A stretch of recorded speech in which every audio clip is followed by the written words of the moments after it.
இன்னைக்கு நமக்கு 3 venue setup இருந்தது. நேத்திலிருந்தே ஒரே டென்ஷனாக இருந்தது. ஏன்னா கார் இல்லை நம்மளுக்கு. அங்கிள் வேற உடம்பு முடியாமல் இருந்தனால வர முடியாத ஒரு சுச்சுவேஷனில் இருந்தது. நிறைய பேர்கிட்ட கார் கேட்டு கேட்டு கிடைக்காத ஒரு சுச்சுவேஷன் வந்தப்போ உடம்பு முடியாமல் இருந்தும் அந்த பெயினே வச்சுட்டு அங்கே எனக்கு சப்போர்ட்டாக கூட வந்தாங்க.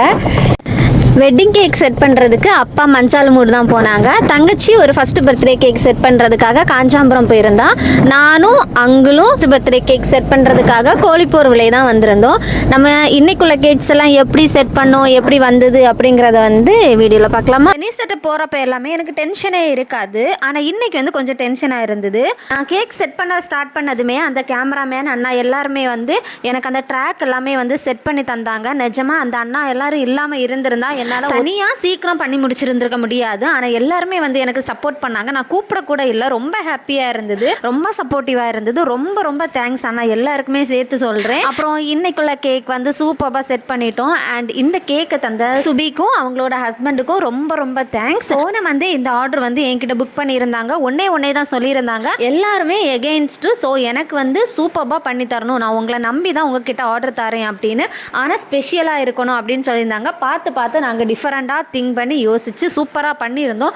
எல்லாருக்குமே ரொம்ப பிடிச்சது. அதுலேயுமே நான் ரொம்ப ஹாப்பியாக இருந்தேன். கேக் செட் பண்ணி முடிஞ்சது ஃபாதரும் வந்திருந்தாங்க. கேக் கட்டிங் முடிஞ்சது கண்டிப்பாக சாப்பிட்டுட்டு தான் போகணும் அப்படின்னு சொல்லி எங்களை சாப்பிட விட்டாங்க. ரொம்ப ஹாப்பியாக போய் சாப்பிட்டோம். என் ஹாப்பிக்கு ஏற்ற மாதிரியே கிளைமேட்டும் செம்மையாக இருந்தது. ஸோ என்ஜாய் பண்ணிகிட்டே வீட்டுக்கும் வந்துட்டேன். இந்த வெட்டிங் கேக் ஜோமோன் அண்ணா தான் ஆர்டர் தந்திருந்தாங்க. மஞ்சால் மூட்டில் கொடுக்க வேண்டியது இருந்தது. ஸோ அப்பா தான் இந்த கேக்கை எடுத்துகிட்டு போயிருந்தாங்க. காரே கிடைக்கல. ஸோ வேனில் தான் எடுத்துகிட்டு போயிருந்தாங்க. சேஃபாக கொண்டு போய் சேர்த்துட்டாங்க. கூடவே ஒரு 1/2 kg வெனிலா கேக்கும் ஆர்டர் பண்ணியிருந்தாங்க. ரொம்ப தேங்க்ஸ் அண்ணா, எங்களை ட்ரஸ்ட் பண்ணி ஆர்டர் பண்ணதுக்கு. இந்த கேக் நம்ம செம்மாலையில் தான் கொடுக்க வேண்டியது இருந்தது. இது ஒரு வெட்டிங் கேக் தான். அப்புறம் இந்த கேக் ரெண்டுமே பைனாப்பிள் ஃப்ளேவரில் தான் பண்ணியிருந்தோம். நெக்ஸ்ட் வெனே செட் பார்ப்போமா. இது தங்கச்சி காஞ்சாம்பரத்தில் தான் போய் செட் பண்ணி கொடுத்துருந்தா. இந்த கிளைண்ட் நம்ம வீட்டிலே தான் ஆர்டர் புக் பண்ணியிருந்தாங்க. இது 3 kg பட்டர் ஸ்காட்ச் கேக் தான். எல்லாருக்குமே ரொம்ப பிடிச்சது அப்படின்னு ஃபீட்பேக்கும் சொன்னதா சொல்லியிருந்தா. அண்ட் அவளை ரொம்ப கேர் பண்ணியிருக்காங்க. ரொம்ப ஹாப்பியாக வீட்டுக்கு வந்திருந்தா. ரொம்ப தேங்க்ஸ் அக்கா அண்ட் அண்ணா, எங்களை ட்ரஸ்ட் பண்ணி ஆர்டர் தந்ததுக்கு. பேபியோட பர்த்டே இன்னைக்கு எங்களுக்கு ஃபுல் அண்ட் ஃபுல் சப்போர்ட் பண்ணது ஸ்மைலி கேக் ஃபவுண்டர். அவங்களோட கேக் எவ்வளோ சொன்னாலும் பார்த்தாது, அவ்வளோ டேஸ்டாக இருந்துச்சு. வித் அவங்களோட டேபிள் டெக்கரேஷன் வண்டர்ஃபுல்லாக இருந்துச்சு. Thank you smiley found. நீங்கள் அடுத்த ஆர்டர் கம்மிங் சூனில் கண்டினியூவாக உங்களுக்கு தான் கொடுக்க போகிறோம். All the very best. நாங்கள் சேஃபாக கேக்கெல்லாம் செட் பண்ணிட்டு வீட்டுக்கு வந்தாச்சு. இன்னைக்கு நான் ரொம்ப ஹாப்பியாக இருக்கேன். நல்ல டென்ஷனாக இருந்தேன், ஆனால் டபுள் மடங்கு ஹாப்பியாக இருக்கேன். தங்கச்சி உன்னோட எக்ஸ்பீரியன்ஸ் எப்படி இருந்தது? எல்லா டைம்ஸை விடைக்கும் இந்த டைம் செப்பரேட்டாக போனதில் எனக்கு ஒரு குட் எக்ஸ்பீரியன்ஸ் கிடச்சிருந்தது.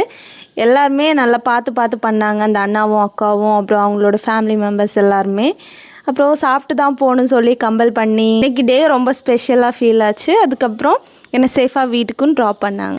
அப்போ இன்னைக்கு கேக் ஆர்டர் பண்ண எல்லாருக்கும் ரொம்ப ரொம்ப தேங்க்ஸ்.